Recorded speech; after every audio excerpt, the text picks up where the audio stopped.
Tired of ads interrupting your favorite show? Good news. Ad-free listening on Amazon Music is included with your Prime membership. Download the Amazon Music app or visit amazon.com/ad-free sports. That's amazon.com/ad-free sports to catch up on the latest episodes without the ads. Enjoy thousands of Acast shows ad-free for Prime members. Some shows may have ads. He's got two hands on his back, pushing him. There's one section where it looks like Gabriel's, that Joe Linton's catching a wine from Gabriel because he's literally Mate, he's riding him forcing like his head down. jet ski. Yeah, he's riding him like a fucking jet ski.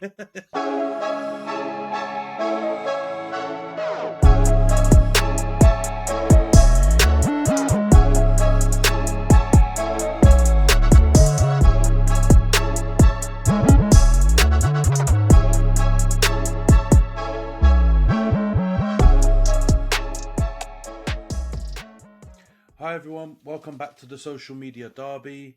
How you doing, Jonty? You good, man? Yeah, not too bad. Feeling a little bit under the weather, but should be able to get through this and the chat about the Newcastle goal and all that. So yeah, you've got that'll get me up. Don't worry. Yeah, yeah. Wow. Pause. But yeah. Pause. Yeah. God. But no, there's why for that. But yeah, it's been a crazy weekend of football, to be honest.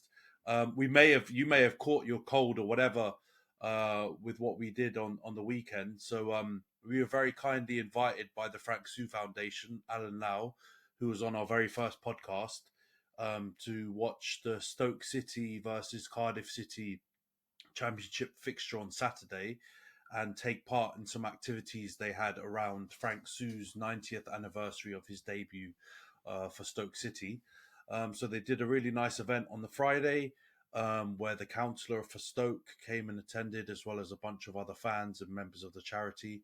And then, yeah, they did a very nice presentation at the mural inside the stadium and pitch side, as well as during half-time as well. So it was a really good commemoration of an unsung hero, and it was really nice for us to go and participate and see it firsthand. And yeah, Stoke's a very interesting place. We really enjoyed ourselves, didn't we, Johns? But yeah, that stadium is mad. It's like a cyclone of wind, cold, rain. It was a rough one, wasn't it? It was, but yeah, the people of Stoke are lovely. The stadium just suddenly turns into like the North Pole as soon as the first whistle goes, because it was absolutely freezing.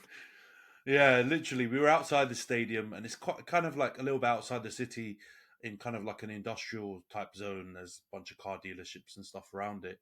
I want to call it the Britannia because that's the original name of it, but the Bet365. It's just like a vortex. You just transported to a very, very cold, rainy, windy, parallel universe as soon as you step into that stadium. So it was a terrible match, to be fair. 0-0, not many chances. The Cardiff fans were hilarious though, so big up all of those Cardiff fans. You were cracking us up. We were next to you guys, and it was funny to watch the banter back and forth. But yeah, big up the Frank Sue Foundation, and also Frank Sue was inducted into the Stoke on Trent Sporting Hall of Fame as well, which was a really nice touch by the city as well. So big up the city of Stoke. We'll definitely be back some other time, hopefully when you're back up in the Prem, and we can go for a nice away day when United and Arsenal go there. But yeah, big up Stoke. But let's get into it then. Let's get into the pod. First of all, big shout out everyone who's watching on YouTube. Please subscribe to the channel, like the video, share if you can, comment down below. We're probably going to have a lot of strong opinions in this episode, so line up the comments. We'll make sure to go back and forth with you. For those of you listening on Spotify, Apple, or any of the other podcasting platforms, please follow, give us a 5-star review if you can, or just any review if you're not rating it. Also give us the review. We'll look into it and try and take on the feedback to try and improve. But yeah, shout out everyone to please and make sure you do that. All right, John, so let's get into the Carabao Cup first, because that's the fixture that those are the round of fixtures that we missed during midweek. Both of us took L's. United at home to Newcastle, 3-0, and you away to West Ham. Let's start with the Arsenal result then. Bit of a surprise, although I think I called a West Ham win in last week's episode, and you were saying that you should be able to beat them with a half full strength squad. 3-1 L. What did you make of the game? It was terrible. I didn't like the lineup. I know that there were a couple of people in there that were obviously first team starters. You tried to say that like at least 6 or 5, 6 of those players were first team, like first 11 type players, which is absolute. There was a couple of good players in there. We had Gabriel obviously starting, good. White starting, he's good. But I mean, outside of that, there were a lot of stinky players on that pitch that really it doesn't surprise me that West Ham beat us. To get beaten though 3-1, and I mean that's a flattering result because Odegaard had to come on at the last minute and slap a goal in. That was pretty much he started and he finished. So it didn't really feel like a 3-1. It felt more like a 3-0 type of loss to West Ham. I've got to give props to West Ham though because they were really good, and they obviously put out pretty strong 11, and it showed. That Bowen was class. Again, Edson Alvarez was really good. They gelled really, really well where we didn't, and you could tell that back four hadn't spent a lot of time playing together in the last few, obviously few months. Ramsdale looked good at times, but shaky at other times. Zinchenko looks terrible defensively as usual. I don't like the starting midfield of Havertz, Vieira, and Jorginho. There's just nothing in that makes me happy. So it doesn't surprise me all that much that we lose because I think we're learning more and more, and it's part of kind of United's downfall this season has been about if you've got nothing of substance really in the midfield, you tend to get battered by some of these teams.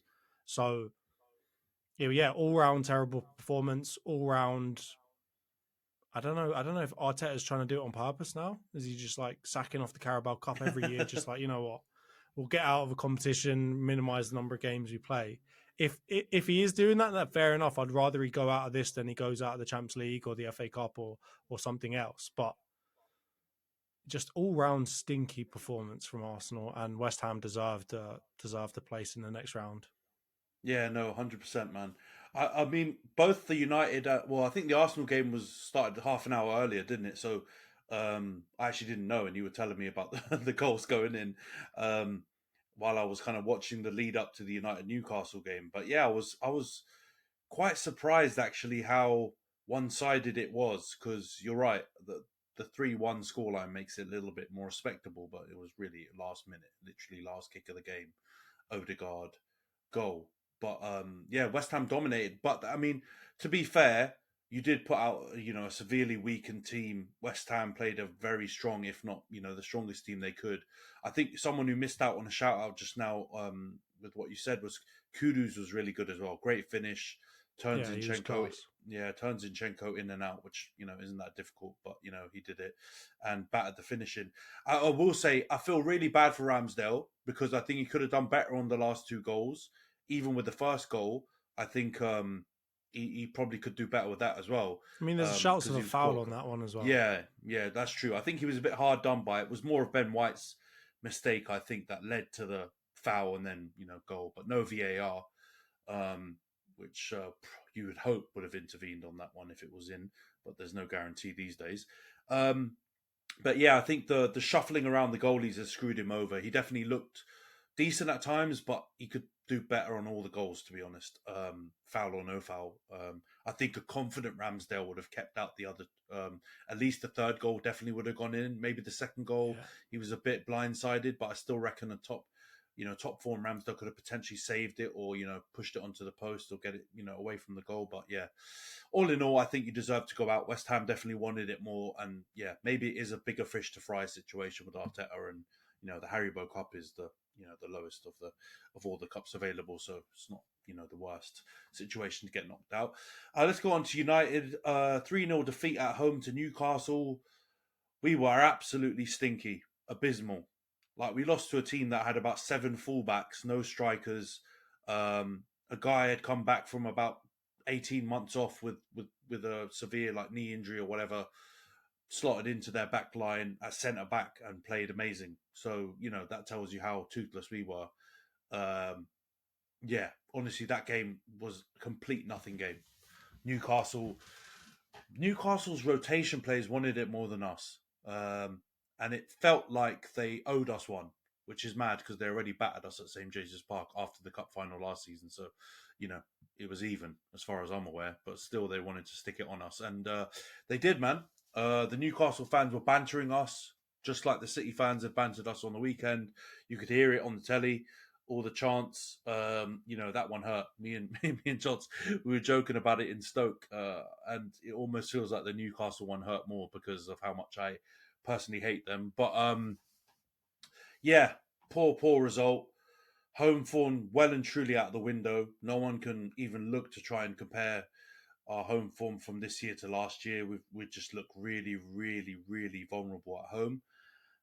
Picked up more injuries. Now it's been revealed that Casemiro's out for 3 or 4 weeks with a hamstring injury, and he was taken off at half time. I didn't think he was that bad in the game, but he looked a bit rusty, and now he's injured, so that's fantastic. And yeah, just all in all, completely miserable game. And the only benefit I can see from it is the similar to what you just said, Johns. Get us out of this cup. Let us concentrate on the league. Let us concentrate on the Champions League and try and salvage something from it, and try and reduce the number of games that these guys have to play. Because I honestly believe there's a million things going wrong for us, but one of them is the players are just overplayed. We had too many games last season, picking up too many injuries. Let's just get out of the cups that are not big priorities. We won it last year. Don't really care about the Carabao Cup this year. Let's move on to bigger games. And yeah, we well and truly deserve to get knocked out. But Johns, I'm guessing this is not a controversial one.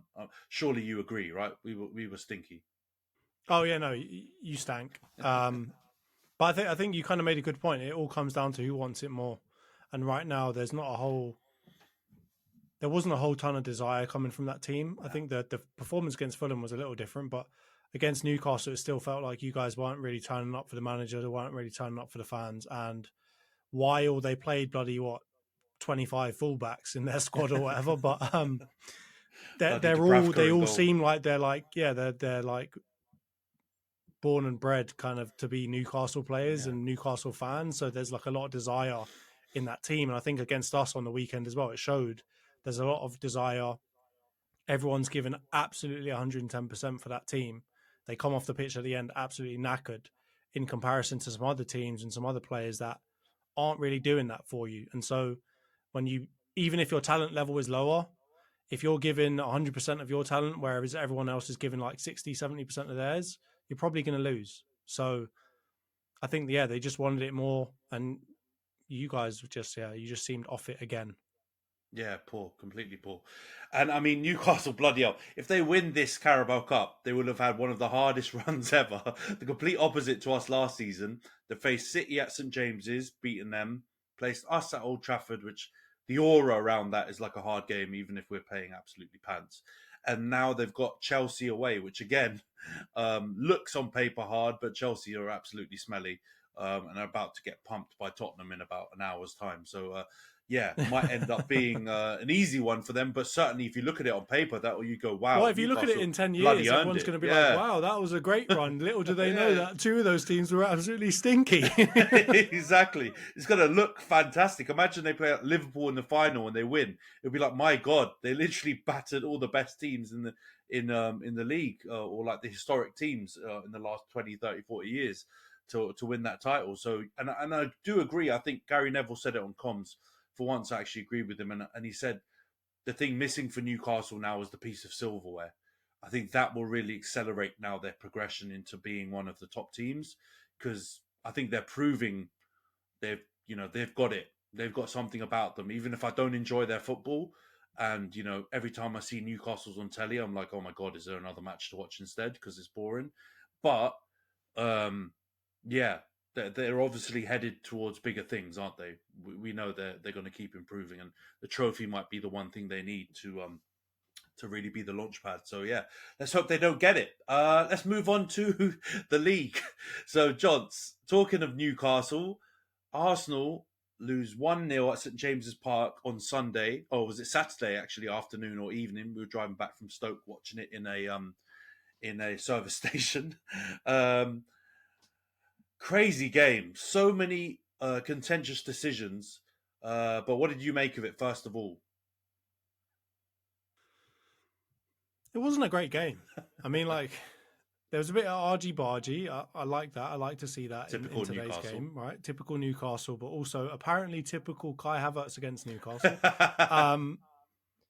So that's always enjoyable to watch. But again, they just brought so much energy to it. Like they all seemed like they were given 110%, and it seemed like for our style, it never really looks like we are given 110%. If that makes sense, we're trying to be quite calm and composed, but they kind of just were overrunning us in parts of the pitch where they were winning the ball up high when they needed to, and they were getting stuck into challenges. It was getting kind of PC here and there, and getting a bit a bit tasty. But I don't think it was a great game. There was obviously some contentious things that happened. Like, I don't want to hear it from Newcastle fans on the Kai Havertz challenge. That wasn't a red card. And it ended up being really smart because he got 3 of your lot, got them a yellow card. So have that, lads. But at the same time, then you have Bruno Guimaraes, bloody people's elbow in Jorginho as he runs past. Somehow not a red card, even though, to me, the ball was miles away and he's using his elbow. It's not like he's pushing him like with a palm or anything else like that. Yeah. So another contentious decision for VAR to have to come out to explain, but I don't think they did, and I don't think they will, because, again, it's just mistakes upon mistakes for them. And then the goal. Here's the thing, right? So I'm going to be reasonable. I don't think it was out, because I know that from those angles it can look like it's in. It can look like it's out, but it's actually in, because obviously the new rule that they're talking about, where if you look straight on top of it, the curvature of the ball. So from that point of view, I think if you draw actually lines from the corner of the ball to the bottom of the ball, and you kind of find where it would be, I think it's on the line. It could be in. So I'm not going to complain too much about that one, because I've seen a lot of people complaining like, oh, there's clear distance between the ball and the line. But that's the wrong angle. Like, of course it looks like that. So I'll give Newcastle fans that. I'm not going to be crazy about that one. But like the push in the back, to me, that's a foul. There's some stuff about the offside part as well, because of the fact that I think Raya was ahead of the last man for us. So I think if we're really using the rules, I think he is technically offside as well. So the two of those things combined, I feel like you take 5 minutes to make a decision. Surely those are the things you're thinking of, are they not? Like, is that a foul, yes or no? Is that offside, yes or no? I get that the ball not being out, they can't use goal line technology on a corner, I'm assuming, or whatever that would have been, so they just leave that one alone. I get that, that's fine. But those two other things of the offside and the foul, like, surely there needs to be more of an investigation into those two things, because to me, for the way that I'm looking at it right now, it was a foul, right? He's completely dashed him onto the ground, and then I think it is an offside technically by the rules of today. So from that, it stinks, and I kind of get Arteta's comments coming out and just ripping into them. And I've seen a lot of people clip up like some parts where he was talking about, earlier in the season, you have to give VAR the opportunity to make mistakes. And they completely clipping out the part where he says, at the same time, managers and teams are allowed to question PGML, MOL, and get them to, answer to their mistakes. So I love the way that people are like, oh, Arteta's going back on him, his word and all of this other malarkey.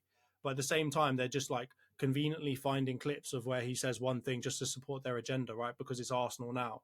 And I think when you see people like Goldbridge coming out, who, he doesn't give a crap about Arsenal, and he's coming out and saying, actually, you know what, this is for the better of football, that shouldn't have been allowed, then, I mean, as much as you hate Arsenal and as much as everybody else is benefiting from this, whether it's Tottenham fans, Man City fans, Liverpool fans, whoever else it is that want to go ahead of us, at the same time, they were crying about getting a replay a couple of weeks ago, right? And I wasn't saying, oh, no, that there's no way that can happen. Oh, you're just crying again. I wasn't saying any of that. So I think it's just another stinky decision. It seems like every big team is going to get one, at least this season. There's going to be 1 point of outrage for all of us through the season. So it stinks. I don't want to hear it from, like you said, man, PGMOL. I don't want to hear it anymore. I'm at the Gary O'Neill phase where it's just like, every game is a crapshoot. Just roll the dice. If you get a decision, you get one. If you don't, you don't. And that sounds horrible to say because I feel like we're just like leaving the game up to just like complete chance now. It's got nothing to do with the rules. It's got nothing to do with who deserves it more. It's got nothing. It's just all just, yeah, roll the dice. And if we come out with a win, then we won. And yeah, like that's like that old dice game we used to play as children. Remember for football, we'd roll a dice and just like work out whoever wins based on some ridiculous like set of rules that we've created to play the game. But let me just quickly jump in and ask you a couple of questions then, because yeah, I mean, like we literally have to create a ref watch segment on this pod because we just every week we're gonna have something like. And we don't even cover all the teams. We just cover our 2 teams. And like, but still, every week we seem to be having a couple of issues that we need to talk about. And the issues I want to bring up around this, I agree with you on the Willock ball out of play scenario and that first check, because the angles that Arsenal fans are losing their mind about, it's not the angle that you need to use to actually lose your mind. Like, it's completely the wrong side of the ball. Like, you can see from corners and stuff where it looks like it's out, but because they've placed it slightly out of the box, but the curvature of the ball crosses over into the line, which keeps it in. Like, we just need to go back to World Cup last year, or the early part of this year, with the Japan goal, and just look back to that and just go, look, this is the rule. This image is inconclusive. So let's not lose our mind on that one, right? That's not the right one to lose your mind on. Although the consistency of the PGMOL stinks, because if you remember against, who was it? I think it was Brighton or something. Rashford had one where it looks similar, if not actually it looks closer to being in than the Willock one, and it was called out. And they don't have the technology, like you said, to be able to determine that. So they just rolled the dice and decided on that day they're going to call it that the ball was out.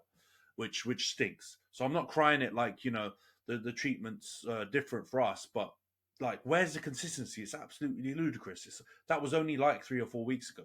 Like, come on, man. Like, let's at least concentrate on making decisions consistently and apologize for the ones that you make mistakes on, because they didn't apologize to us about that one. And I doubt they'll apologize to you for any of the other decisions that you've got wrongly given out to you. But what I will say is that the contentious decision for me, the offside one, that rule is a minor. So like, we could be wrong on that, right? Like, as far as I understand, the rule is if the goalie's ahead of the ball, then you need at least 2 defenders behind, because there has to be one player essentially as the goalie who doesn't play someone on side. So you need another one to play them on side. And from what it looks like Raya is ahead of, what's his face? Anthony Gordon. So probably should be offside, but, I don't know the rules well enough to hammer them about that one. But the Gabriel push is the clearest foul I've ever seen in my life. And I don't know what Gary Neville and Jamie Carragher and those guys are smoking, because they're smoking the finest star dog Buju Banton out of here, because that's a foul. He's got 2 hands on his back, pushing him. There's one section where it looks like Gabriel's, that Joe Linton's catching a wine from Gabriel, because he's literally mate, he's riding him forcing like his head down. jet ski. Yeah, he's riding him like a jet ski. So how is that not a foul? And I have to say, Arsenal fans who brought up the Højlund on Rodri penalty award in the Mac Derby are right to look at that. That's less contact, the same kind of jeopardy, and suddenly now that's not a foul. So again, we go back to consistency and just say, what is going on here? And then on top of that, you take 4 or 5 minutes to make that decision. You can't get it wrong when you take that long. I'm sorry. You have to get it right when you take that long. You've already, caused detriment to the game by longing it out for 4 or 5 minutes or whatever it was.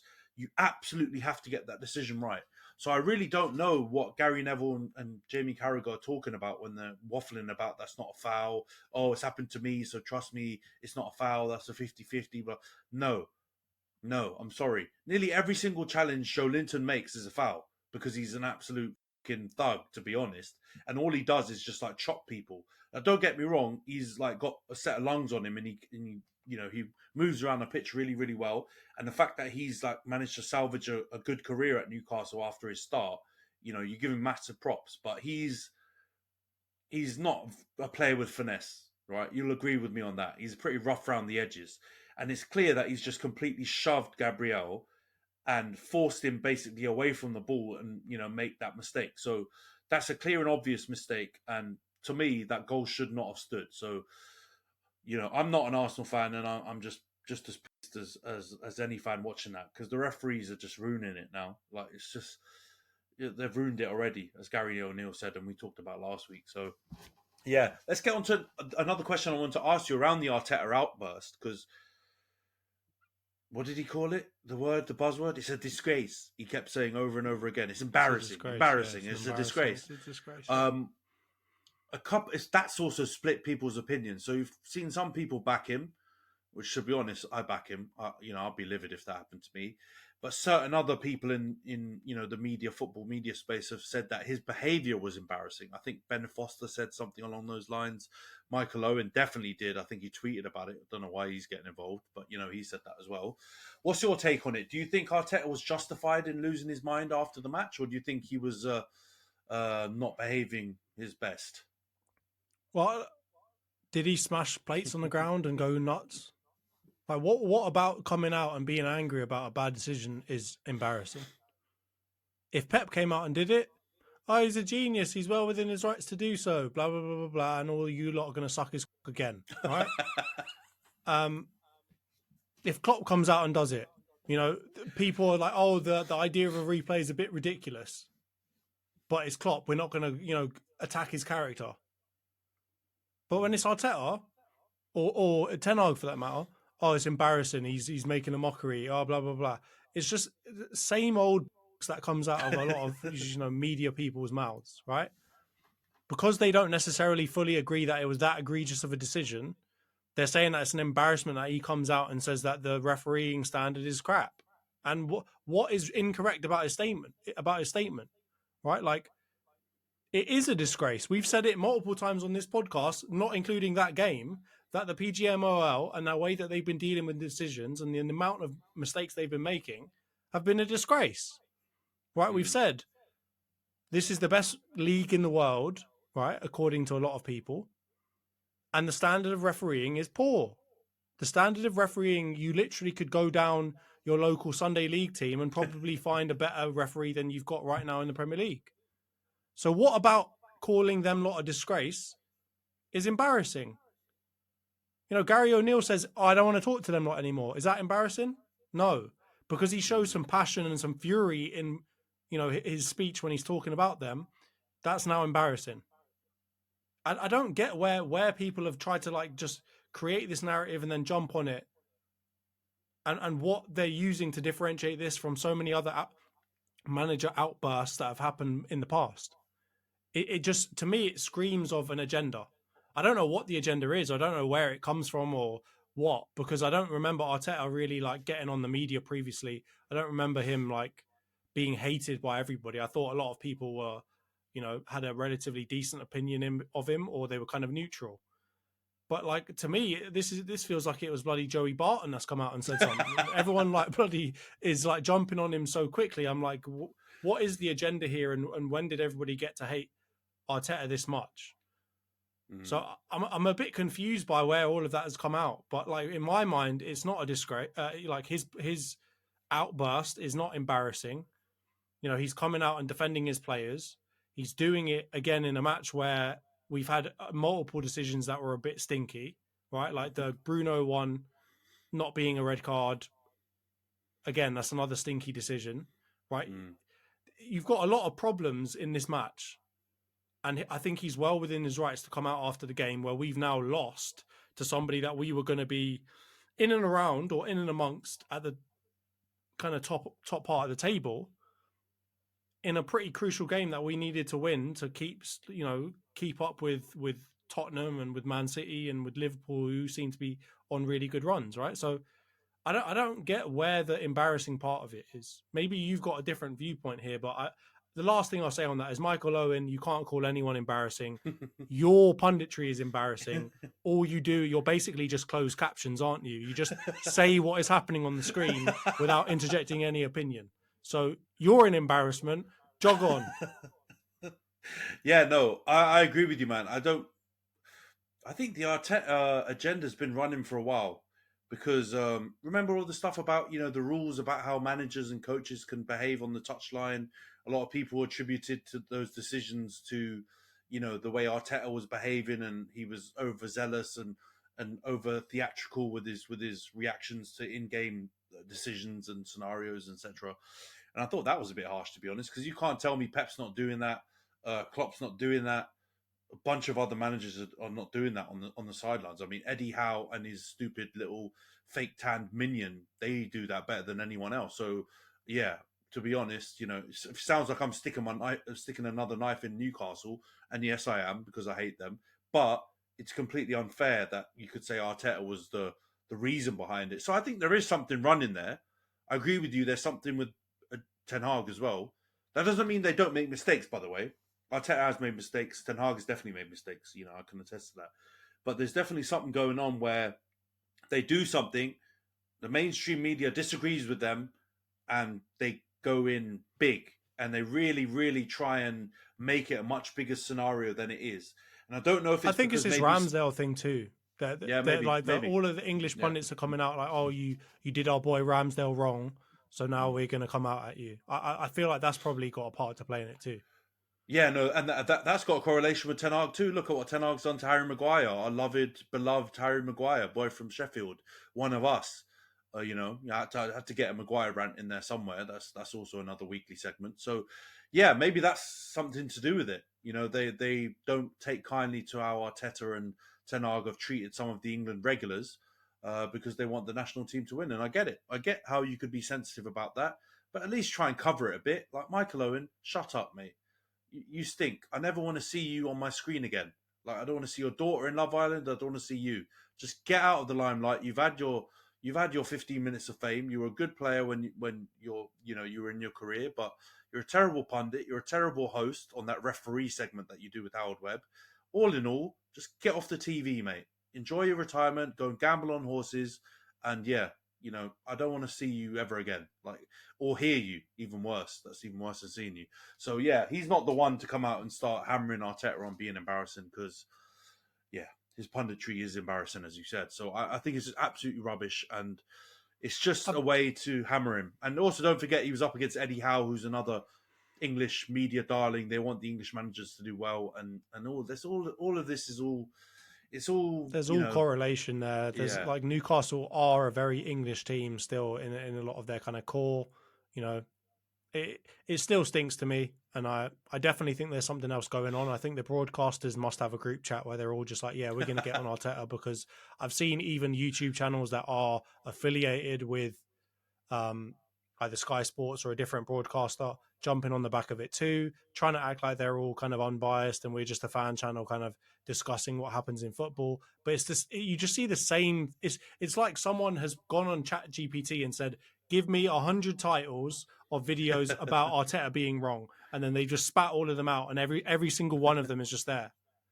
There's something very kind of like industrial about the way that they've gone about it, and it just seems too coordinated for everyone to have the same opinion. And maybe people are going to come out and say, oh, maybe you're the idiot. Maybe if everyone agrees on this, maybe you're just a biased Arsenal fan. But no, I don't remember this happening for any of those other kind of major managers that are in the, I guess, the good books of some of these broadcasters and so on. So no. I think it stinks. And it's not an Arsenal to me, bias.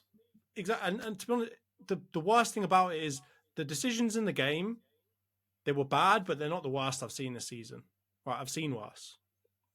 I think that's pretty clear.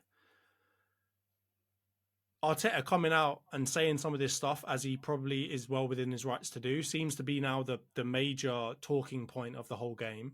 And I know that in 6 months' time, people are going to be like, oh, remember that time that Arteta had an outburst over nothing? And they're going to forget what happened in the game because it wasn't like Brentford not drawing lines and whatever else. And it's going to be part of this, building up of the media hatred towards Arteta that will probably end up in some sort of pressure on his job if he doesn't deliver this season. and I can just see it coming. And this is where I said to you in the car on the way to Stoke the other day, the media has such a large part to play in what all of us think. And as much as we want to say, oh no, we're independent thinkers, people like Sky Sports, people like, TNT, all of these other pundits, TalkSport, whoever else it is, it does really feel like they've got a lot in their hands. And it seems when they're being like this, where it seems like they're actually kind of sticking together to go at someone, to me, it feels like, yeah, you guys have been instrumental in getting this guy out of his job. You know what I mean? I'm not saying that Arteta will lose his job. I'm not saying that. That's obviously all a bit of a reach.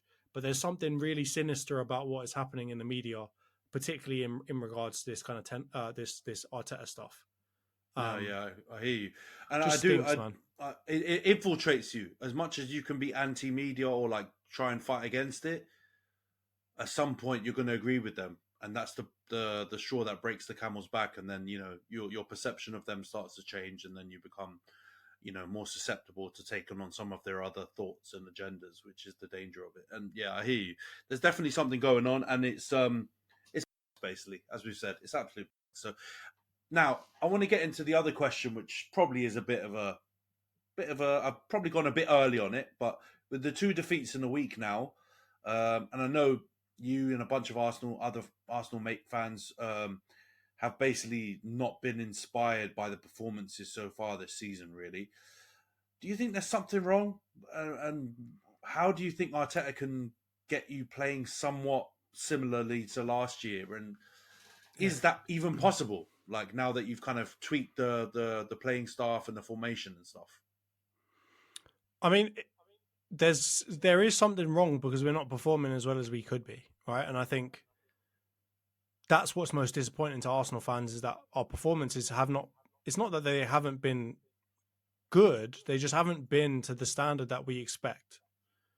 And I would say that the thing that maybe is wrong, and I've kind of called this out on pods earlier, is our failure to adapt quickly enough to differing circumstances. And last year, obviously, we caught everyone off guard. The way that we played, everything started clicking at the same time, and we just started like battering teams. And this season, people have kind of figured us out a little bit better, right? They understand us a bit more. It's just like Gary O'Neill said, he, coming out on the telly and saying all these things about tactics shouldn't be a shock to any Premier League teams. They've all been doing hours and hours of kind of study of the teams that they come up against. They're likely to already know a lot of these things. And I think with Arsenal, a lot of people have been watching us clearly from last season and thinking, here's how we're going to try and shut that down. And I don't think Arteta has adapted our style of play enough, or given us, put enough in our bag to be able to come up against teams and have to play a little bit differently and still win. So that's where maybe I think there's a failure on Arteta's part to have not built up enough of a versatility in the way that we play to be able to beat teams when they're like really trying to stifle our preferred way of playing. And I think when you combine that with some iffy signings, things aren't clicking anymore, right? Like they're just clearly not, to me, they're not clicking. We had Xhaka playing at the best football of his bloody life, which obviously no one expected and caught everyone off guard because he was not great before that. Now we've got Havertz in that role. We had Partey playing, again, some of the best football of his life. Now we've got Rice, which has actually been better. We've improved a little bit in that area. But like outside of that, I don't see where we've like massively improved the team. Like the Raya situation, we haven't seen a marked improvement in our goalkeeping performances. We haven't seen a marked improvement from whatever Jorginho is supposed to be doing. We haven't seen a marked improvement from a lot of the areas of the team where we were expecting to improve. So you combine that with a lack of adaptability, and we're coming up against teams who've kind of got our number, and they're just like, I know how you're going to play. I know what you can't do. I know who to test in your team, and they're getting something from us. They're stifling the way that we play. We don't have enough in our bag to change, and we're getting caught on the wrong end of some results here. And so that's what's wrong. How do you fix it then? What are you going to do to fix it? Because I only ask that because Yeah. Your approach and the way you've looked at this is interesting, and it has matched quite closely with what I'm seeing when I watch Arsenal play. A lot of other Arsenal fans, though, are saying that the team's simply not playing the way it used to last season, and that there seems to be some sort of tactical change that Arteta's implemented, which hasn't allowed you to play as fluidly. That's where the as you did signing last part season. comes in, though, because Yeah. he took our team from last season, who were able to do essentially all the jobs that he needed them to do in that style, and he took some of the parts out of it and said, okay, there's a new part. He's not exactly the same. Like Havertz is a major one here, right? He's not the same as Xhaka. Mm. He's not going to play as deep as him. He's not going to be quite as energetic in the style of football. He's not going to, run around and do what he needs to do. So he's taken what I would say a subpar player for that specific type of position and slotted him in. So we're not going to be able to play the way that we want to play because he hasn't bought the right people. And maybe he's done that because he wants to adapt the way that we play to something different. I get that. But I'm not seeing that either. Yeah. To me, it looks like we're starting off kind of trying to play the same way. We're still getting Zinchenko to try and thread the needle and do all of this stuff. We're just not able to do that because some of the players that we've got in these positions ahead of him aren't really the kind of player that we had last season. They aren't capable of doing that. So I think that's a fair assessment, to be honest. I honestly believe the answer is probably somewhere in the middle. So your new signings obviously don't allow you to play exactly the same way, at least not at the beginning, because they haven't adapted to the style yet, and they're definitely not round pegs in round holes. So if they were, maybe, for example, the way Rice has adapted to Partey's position has been pretty seamless. You could have had similar kind of adaptations if those players were like for likes. But like you said, Xhaka is not the same as Havertz. I would argue that Raya is not the same as Ramsdale. I would argue that when Vieira has to come in for Odegaard, he's not the same as Odegaard. So as soon as you start moving pieces around, things change. So therefore, you have to look at playing a different style. And of course, we're playing Nketiah more up front as well, who's definitely not the same player as Jesus. No, right? Definitely not. You can see that. But I also think some of your players have dropped their levels. We have to admit this at this point. I think your wingers weren't great against Newcastle. I do think part of that's because of the way that they were defended, but also just there is some element of accountability that they need to take. I don't think, and I love Martinelli and Saka as much as a United fan can. I like the way they play, and I can acknowledge they were very, very good last season. And I think they're top talents, and they aren't quite kicking into gear yet. And they may be a victim of this style change or the slight, their kind of domino effect of missing one or two players in the system have forced them to start falling down too. Or it might just be they're struggling to keep up their levels. Or it might again be that you have to take into account how the opposition play you as well. So you can play amazing, but if your opposition plays amazing, just as amazing or better, or tactically they outwit you, you have to give them credit for it. You can't just say your players were rubbish, right? Exactly. It's a mixture of all these things. So there's some element of it that's in Arteta's hands and in the players' hands, coming up with new and innovative ways to play. Let me ask you one more question. But there's also, you can't do anything how about many how styles the and squads have we started with in these first 10 games? Yeah, you've moved things around quite a lot. We started out with Partey at right back for the first few weeks, right? We started out with Ramsdale. We started out with Havertz in this position. We started out with we've changed the squad and changed the starting 11 so many times already in 10 games. I feel like another thing to add to that is settling. Yeah. Last season, they had a very settled squad. They were doing well together and, they were using momentum. Here, we don't have that opportunity because he's changing it so much because his first choice, his first attempt was balls. His first attempt wasn't good enough.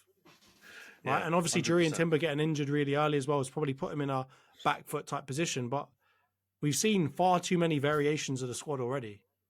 Yeah, no, I hear you, man. Man, you are in a similar position, right? Like it's something that I can see. Like if you have a few signings come in and you've earmarked them to enter your starting 11, the number one thing you need is continuity and the time to give them some, the chance to settle and create their style of play that they're going to start playing together as a team.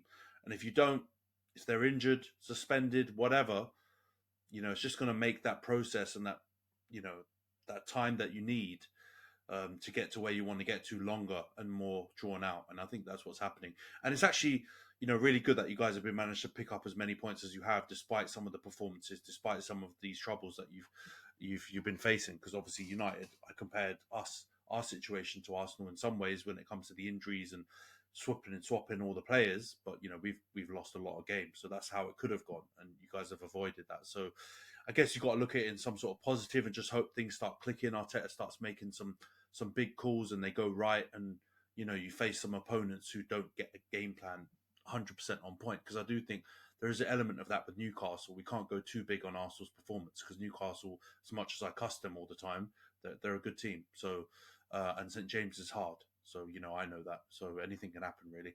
But let's get on to the United game then. Fulham 0, United 1. It was a crazy game, to be honest. Not quite as crazy as your game.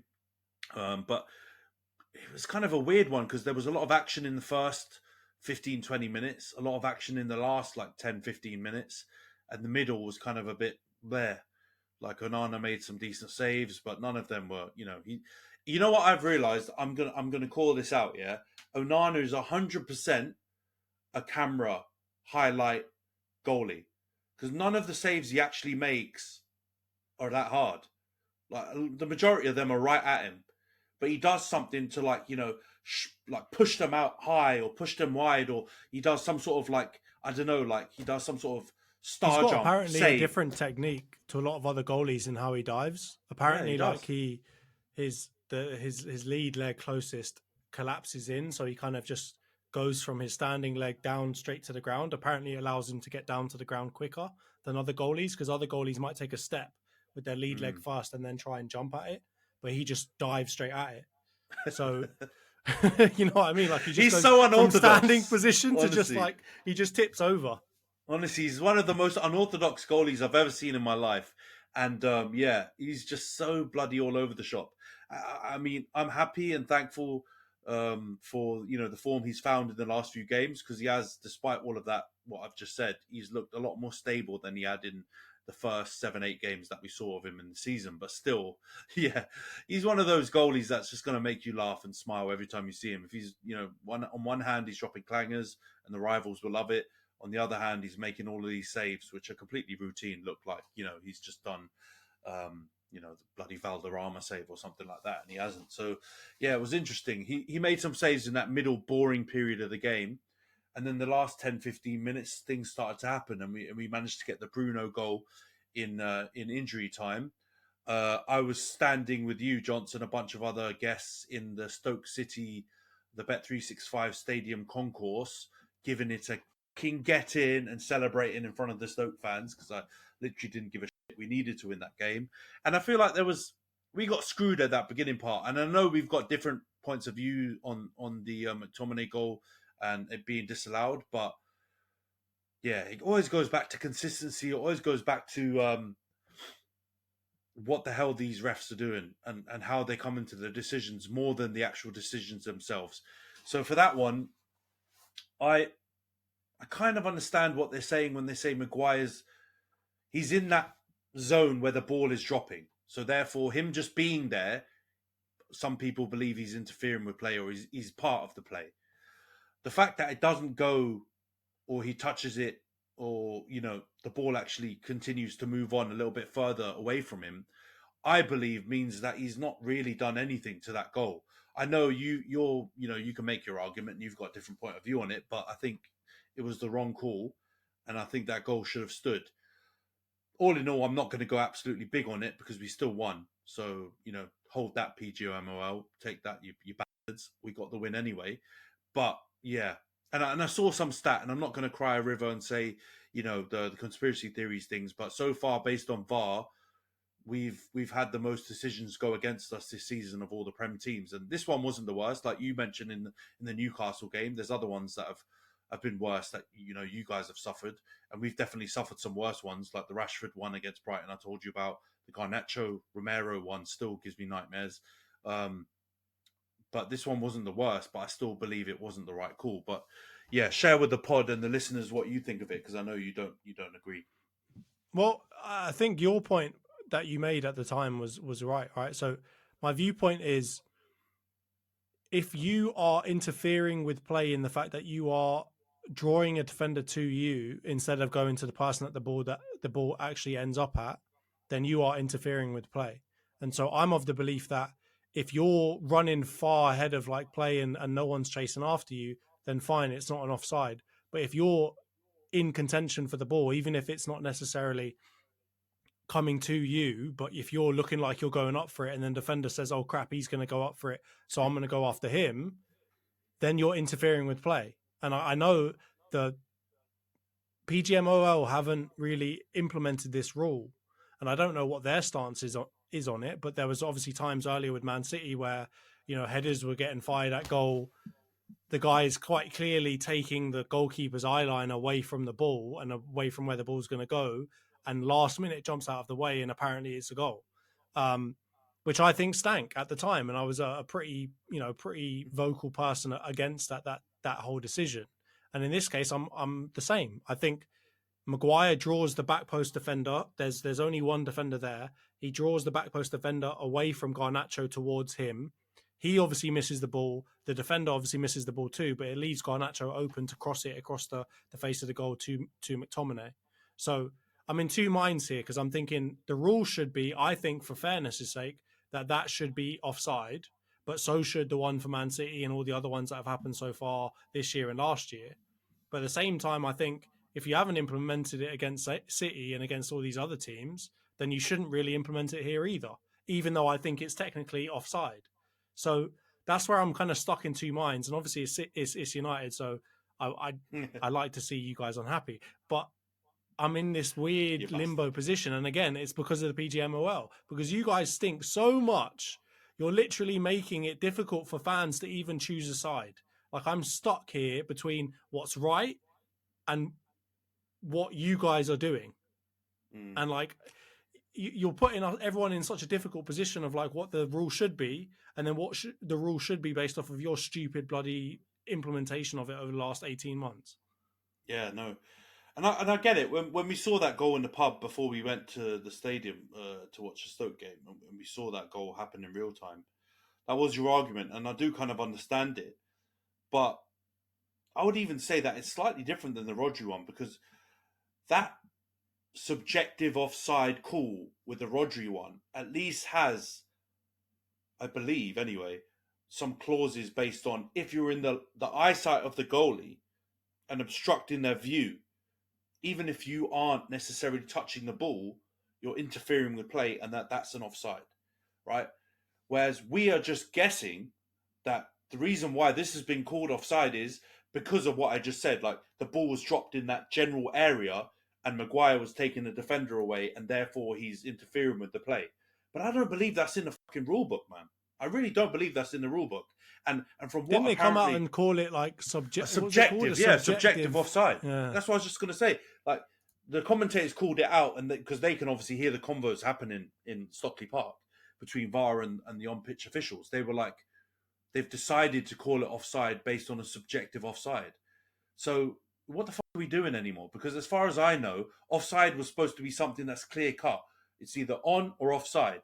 And the subjective offsides, where does that even come up? Why is that even a fucking phrase? Why can I just say that and roll off the tongue? That's not a fucking word, man. Like, and that's not something that we should be involving VAR in, as far as I'm concerned. I don't want to hear subjective in anything. Nothing. These are rules. I want everything to be black and white and objective. I don't want to hear subjective anything. Exactly. Like, anything subjective in the name me off the rip. If it happens to me, I'm going to be livid, even if it's fair. Like, I don't want to hear subjective anywhere near it. So, yeah. Especially if we're saying that clear and obvious is the reason why these decisions are made. Because clear and obvious sounds to me like it's pretty objective. Yeah, those go against each other. So, the PGMOL, we need to do a PGMOL counter for how many times we cuss them on each pod, because we're reaching double digits on this one, because this particular episode that they've really stunk it up. But yeah, I'm glad that didn't end up affecting the result, and I'm really glad we managed to get the winner in the end. You could see how much relief and a release of energy was coming out of Bruno when he scored that winning goal. It wasn't the most beautiful goal ever you'd see, although he did sell a couple of defenders with his little shimmy. It was a nice to move turn, it onto the right. It was a nice little turn. So probably Leno could do better, to be honest, because it's not right in the corner. He kind of pushes it into the side net, and so from an analytical standpoint, if Onana let that goal in, I'd be pretty upset with him. So you could look at Leno, I guess, but he's generally been pretty good for Fulham. But yeah, Bruno has faced a lot of criticism. People that we love, Roy Keane saying he should be stripped of the captaincy and all that kind of stuff after the City game.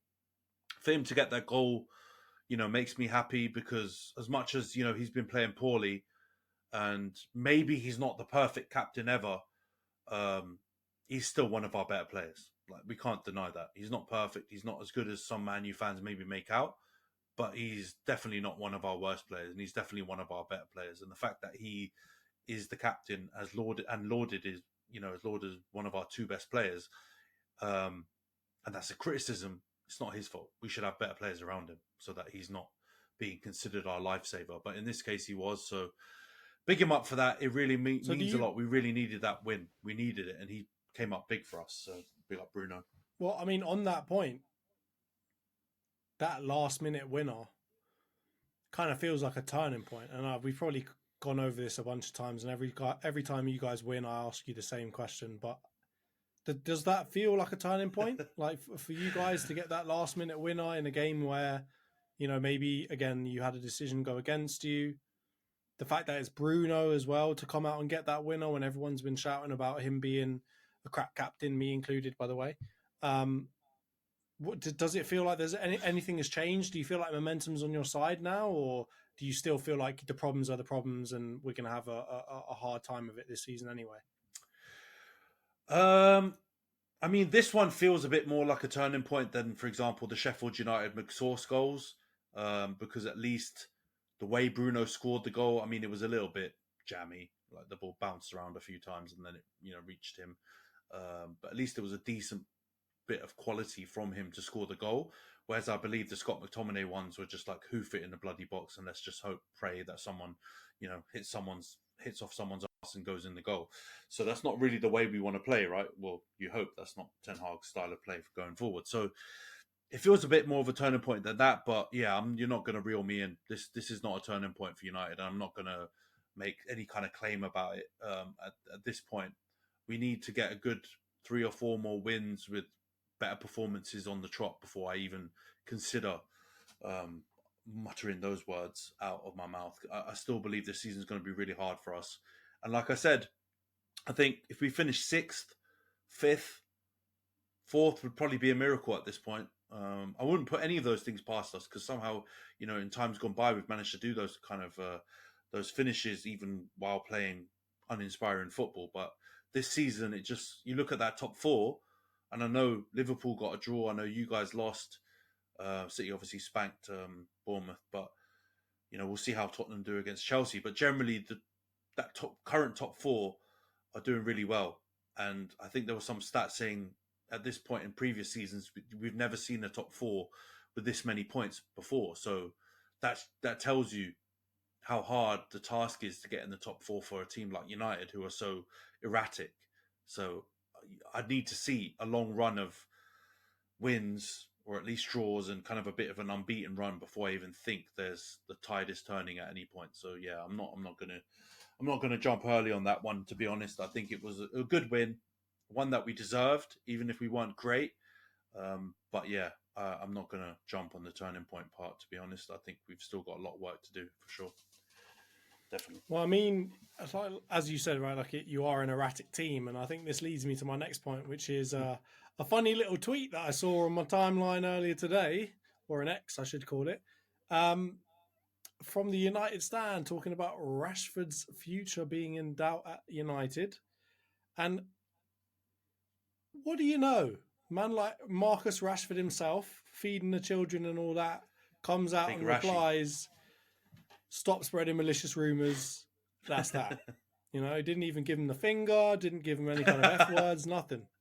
I like it. It was classy.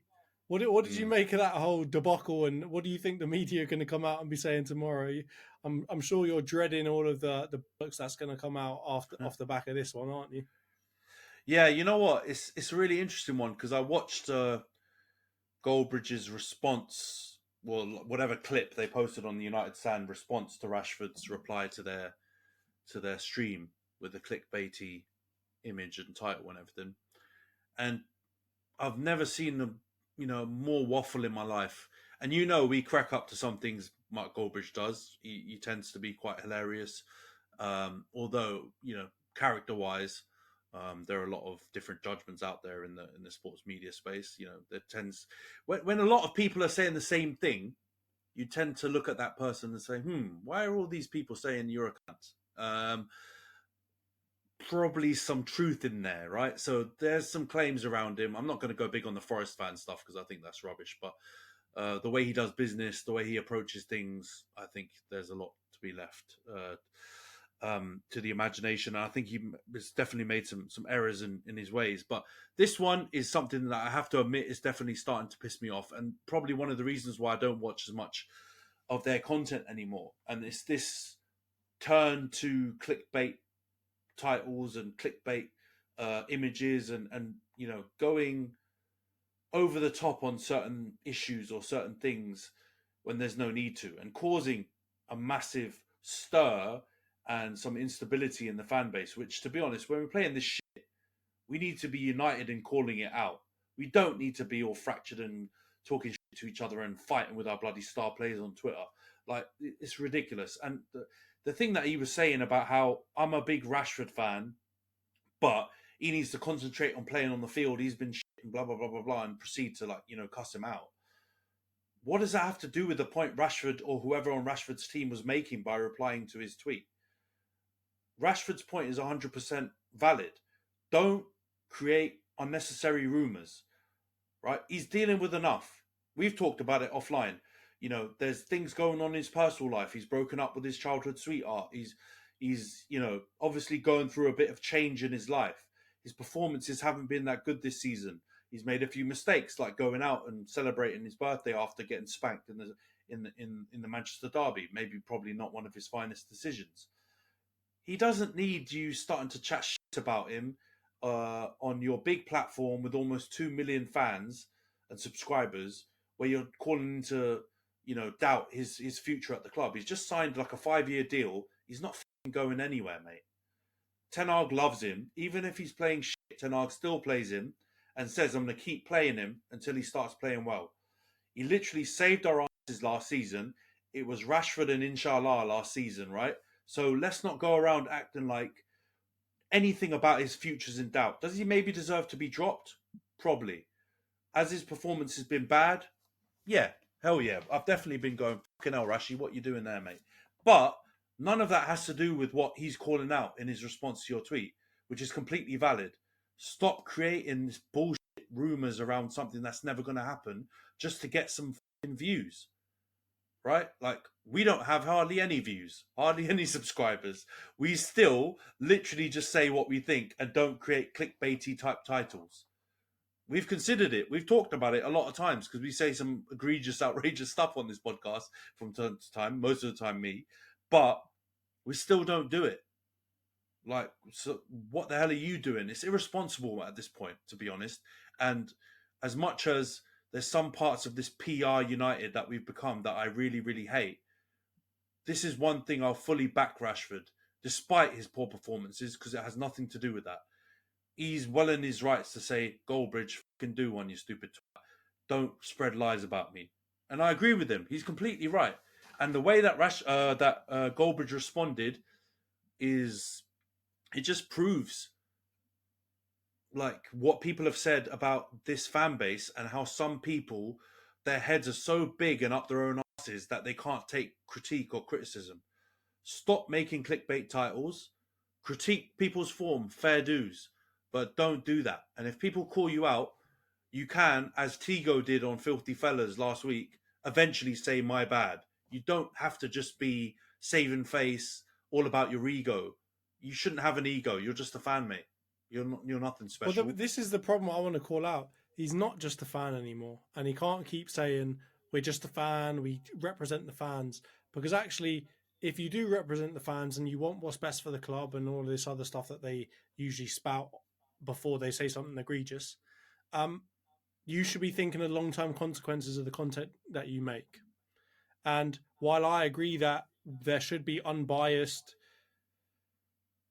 opportunities for people to voice their opinion on how the club is doing and what's going well and what's going not so well, they can't then be angry when a player or somebody that's affected by the content that they make comes out and says, stop talking at your ass. And I think that's where they straddle the line between trying to say like, oh, we just fans giving our opinion.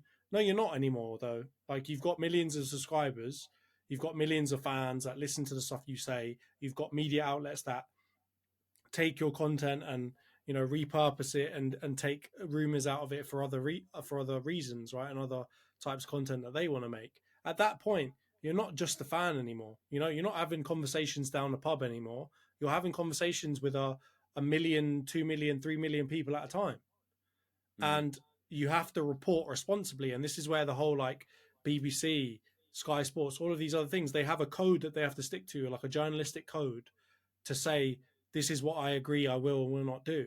And as a content creator, as a content creating channel that has millions of subscribers, you kind of have to sign up to the same thing. You have as much influence in a specific part of the fan base as some of these other outlets do. So in my mind, go ahead and make the clickbaity content. That's well within your rights to do that. As a business, you want to make money. But at the same time, don't spout you're just for the fans, you care about the fans, and use that as your MVP, or your USP, sorry, or like why you're someone that we should listen to, because you're just completely shirking the responsibility that you have to the fan base. And if Rashford does come out and call you an absolute twat, just take it on the chin, because that's how you're putting food on the dinner table for your family. Just take it on the chin. Don't come out and say, oh, he needs to focus on his performances. No, that's not the point. As you said, it's not the point of what he's talking about. It's actually got nothing to do with the point that he's talking about, which is stop spreading bollocks rumors. And this is where maybe the title of this episode should be fans versus the media, because all of you lot with the Arteta agenda, you lot at the United stand with the Rashford agenda, stop doing these things where there's something in the background, another reason for why you're doing them, right? Yeah. Just come out and say what you're doing them for. To be honest, I agree with you. Actually, you're right. I agree on that point. There are a lot of these, content creators and fan channels claim to be just fans, or not. They shy away from the influencer tag, and then they've suddenly got a huge ego because they understand the weight of their opinions and their influence on the general public. You can't have it both ways. So I actually agree with you on that, to be fair. But in terms of your stardom, your fandom, it's come from being a fan. Yeah, You're not a baller on the pitch. You're not capable, or you're not able to replicate anything that these guys do. So let's be respectful, right? You can be respectful while critiquing people's opinions, right? And sometimes we don't get it right and we use the wrong language. But we don't mean any harm, or we don't actually, hate any of these players or people. We just passionate and get upset about certain performances and never about the people. Unless you play for Newcastle, then you're all kids. But all right, let's go on to the preview section. I'm just joking, Newcastle fans, right? It's all right. When we become influencers and we've got more fans, we'll stop doing this. Yeah, no, I was only joking. I've got to run with it. People are eventually going to watch these, hopefully at some point, and see my kind of anti-Newcastle genesis arc and see where it all started. But anyway, let's go on to the villain arc. Let's go on to the previews then for the games we've got coming up this week. We've got Champions League game week 4. We're both in action on Wednesday. We're away to Copenhagen in the reverse of that fixture we played a couple of weeks ago. And you're at home to Sevilla in the reverse of that really impressive 2-1 win that you got in Seville a couple of weeks ago. I'm going to start off with a prediction, try and keep it short and sweet. Go on, smoky settings, come on. No, I'm not going to go barbecue, smoky Texas settings this time. I'm going to go United to win 2-1, but it's going to be squeaky bomb settings is what I'm going for this week. and I think it's going to be really, really tight. But we have to win. So, and I believe actually, weirdly, we flipped things on its head, and we've been looking slightly more assured away from home. At least shipping in goals. We haven't been shipping in loads away from home against the teams that we've played. So, except for Bayern, obviously, but you can see from what happened to Borussia Dortmund. Everyone's shipping in goals against them. Yeah. Harold Jebediah Kane is on fire at the moment. So let's hope we win 2-1. What's your take on that game? And also give me your Arsenal Sevilla prediction. I think you can win that against Copenhagen. But I feel like you just jinxed it. You said it's going to be 2-1. Now it's going to be 5-0 to someone. I don't know who it will be 5-0 to, but someone's getting 5 goals through. So it might be you. It might be Copenhagen. Who knows? Yeah, you never know these days. For Arsenal Sevilla, it feels like we're on the opposite of the kind of come up that we were on when we discussed the last fixture. And again, I feel like maybe they'll shock us this time. Who knows? Maybe they flipped it round and we'll beat them at theirs and they'll beat us at ours. I'm going to go a 1-1 draw. Oh, and I think the reason I'm going to say that, I'm not bottling it. I'm being honest, right? I think we're going to play a weaker team again. No chance. And I think this time we're going to get punished for it. No chance. I'm sorry to say, man. Like you've got qualification on the line, right? Like if you win this game, and I believe, is it PSV or Lens? One of the other games go the opposite way. Yeah. No. We've got 2 more fixtures, right? There's six rounds in the group. But I mean, we only need one more win really to get through this group. Yeah, but even what I'm trying to say is, if you win this, and I think it's PSV lose the other, then I think you and Lens are both qualified, or you have enough points to have qualified, and Sevilla and PSV will be stuck on 2 points each, and therefore you won't have solidified first. You'll still need to win one more game to get first, but you can qualify. So I believe that's enough jeopardy that Arteta's not going to shit the bed and put a weakened team in this game. And I think you guys will win, but it will be tight again.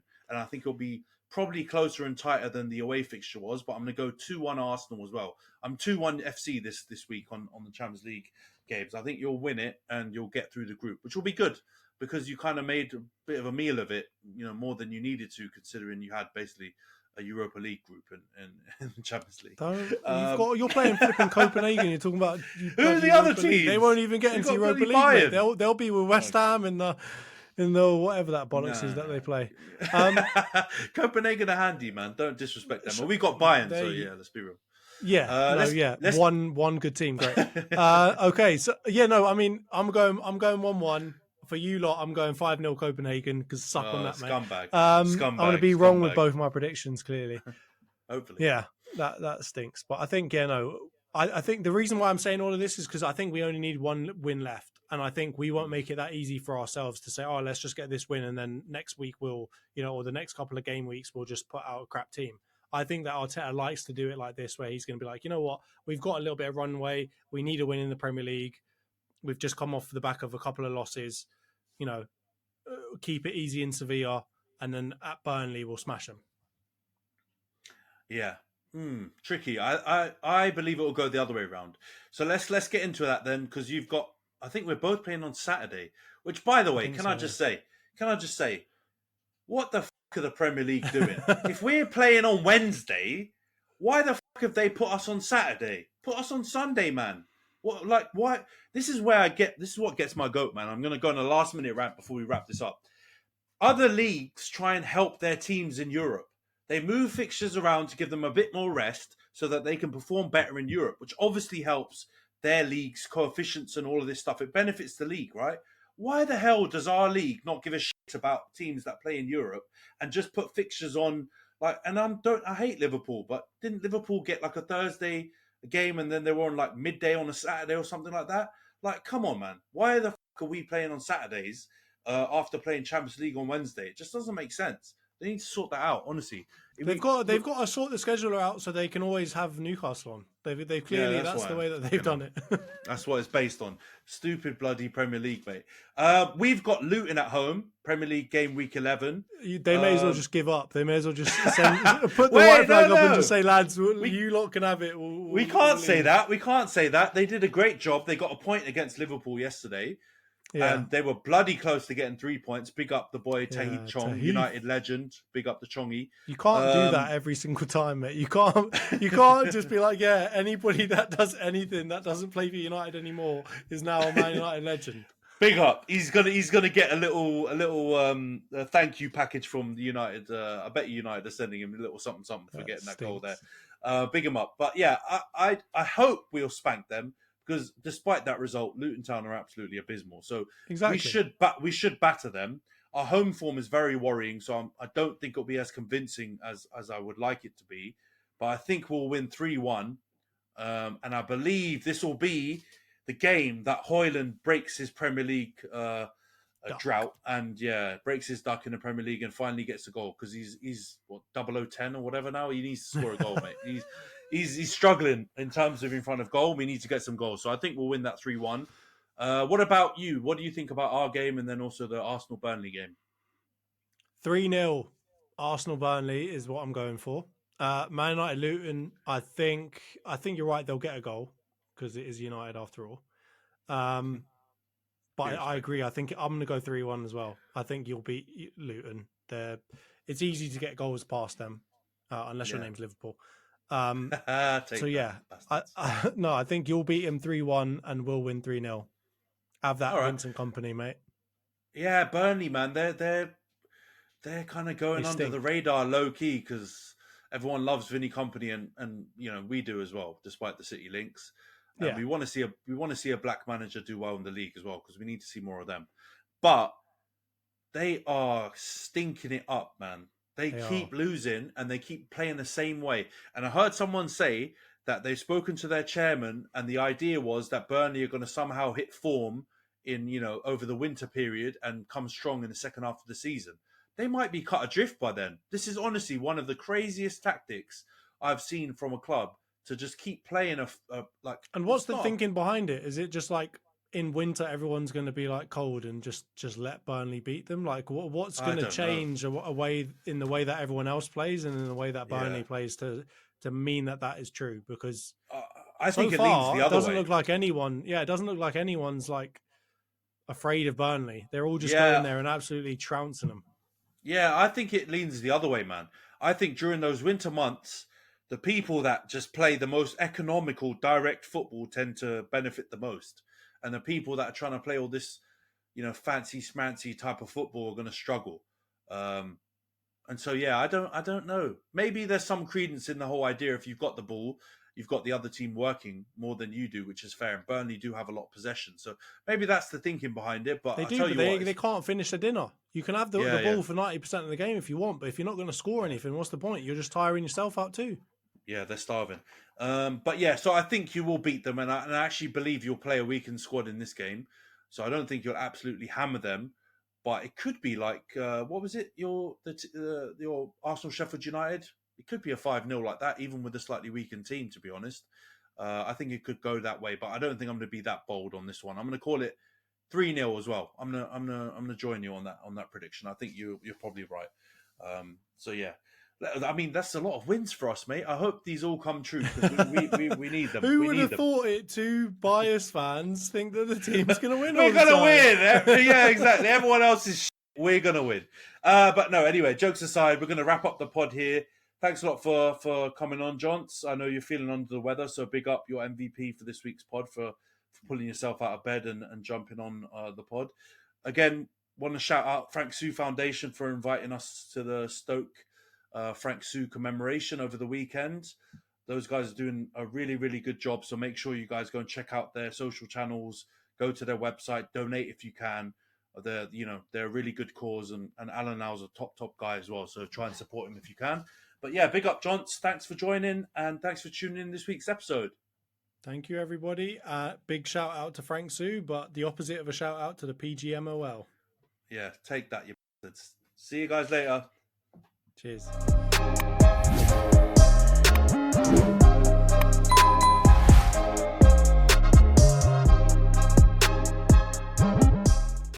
Sports Social Podcast Network. Tired of ads interrupting your favorite show? Good news. Ad-free listening on Amazon Music is included with your Prime membership.